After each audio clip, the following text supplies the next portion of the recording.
lot of people asking me about my son Dutch. He's been wearing a boot on his leg. His growth plate has been like injured, kind of. It's called Seaver's disease. So he has to wear this boot on his leg for a couple days. So he couldn't play basketball with his basketball team. Now, his junior high basketball team got together to start playing because they're back in session at school. Mm-hmm. So he, although he can't play basketball for another week, he wanted to go to the basketball practice to be there so his coach knows, hey, I'm here, right? Oh, so he went to basketball. He's not allowed to play basketball, but he went there and he would rebound and got some shots up. When he was there was a kid they hadn't seen since 6th grade. The kid moved away, and then the kid moved back.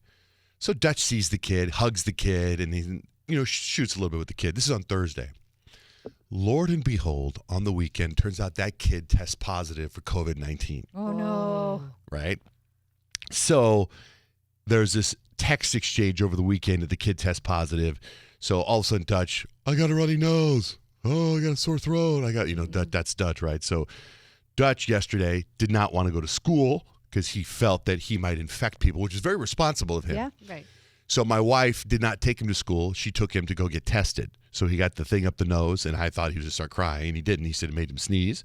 So he has been self-quarantined now. He wears a mask all around the house. If he does go around, but he's like locked up in his room, and we feed him like an animal, shove stuff under the door, that kind of stuff. So then my wife's like, you would think that we're going to get an email from the school because right now it's just a rumor that this kid has COVID. And we haven't heard from the kid's parents. All of a sudden, ding, an email from the school to us specifically about our kid. Your kid has come in contact with somebody that has COVID-19. There's an outbreak at the school, and it says your kid cannot come back to school till October 29th. Oh, even if he gets a negative test? Yeah, because he's been in contact, I guess he cannot come back till October 29th, so he's home.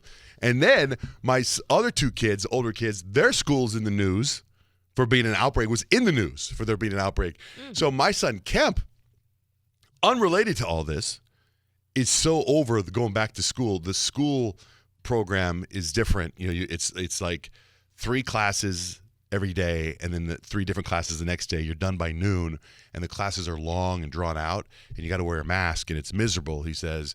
And he says that one of his teachers has Parkinson's and can't teach. So her class is virtual. So the kids go to the class, 35 kids in a classroom, and then the teacher's on a monitor, which defeats the purpose. Why don't you just do that class at home? Yeah, no Do you know kidding. what I mean? So why are you forcing all these kids to be in a room, which is you know what I mean? Yeah. Jake, my older son, loves it because he can learn. It's easier for him to learn with a teacher. There's a lot of kids who are kind of like that. It's like being immersed in. There's less distractions when you're actually in a classroom with other kids who are also paying attention and learning. So it's easier for Jake to learn at school. Kemp wants to go back to distance learning, and Dutch is quarantined. Meanwhile, he set himself up a man cave like nobody can ever believe. Like he's moved furniture out of there. He's got new furniture in, and he put a flat screen in his room. Oh, he's hanging for a while. Somebody gave me a fire stick. That's what do you call that when it's rigged? Like jailbroke. It's jailbroke fire stick. So he has everything. He's sitting in his room now. I don't think he's ever coming out. Does Kemp school offer the choice? Because I know a lot of schools, they give you the choice of whether or not to go back in person or continue online. I didn't know that they did, but so like today, he's like, I'm just going to go online. Oh. So he's like staying home online doing school today. It's so weird. I didn't know you could do that. So so anyway, that's just a little peek what's going on with the COVID thing, which made me think back to maybe they shouldn't have let kids go back to school this early. That word outbreak's getting thrown around a little bit. Like, supposed to be 2 or more people. Okay, so 2 or more people. So same thing with my kid's school. I think there's like 5 or 6. And they're like, they're going to shut it down. But they haven't yet.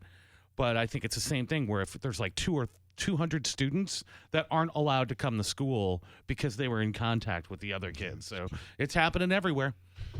So anyway, Monday night. Addie's school's been in school the whole time and Nothing. not one case. Not going. Good. That's good. Monday Night Football last night. That was a big deal at my house too. But what happened to your house, Suzette? Mr. Baby is a huge Cowboys fan, and I refuse to. I refuse to, jump on that. I'm more of an Arizona Cardinals fan, and last night they played against each other, and Mr. Baby's like, we should place a bet. And I was like, let's go. I love placing bets. I was like, let's do this. Well, what's going to happen? And so we were trying to come up with ideas like what should be the bet payoff. If the Cardinals win, what are you going to have to do? If the Cowboys lose, what am I going to have to do? So we were thinking, you know how we had that fake sleeve tattoo that we put on our arm? We were thinking of maybe doing some face tattoos or neck tattoos that we were going to rock the whole day today.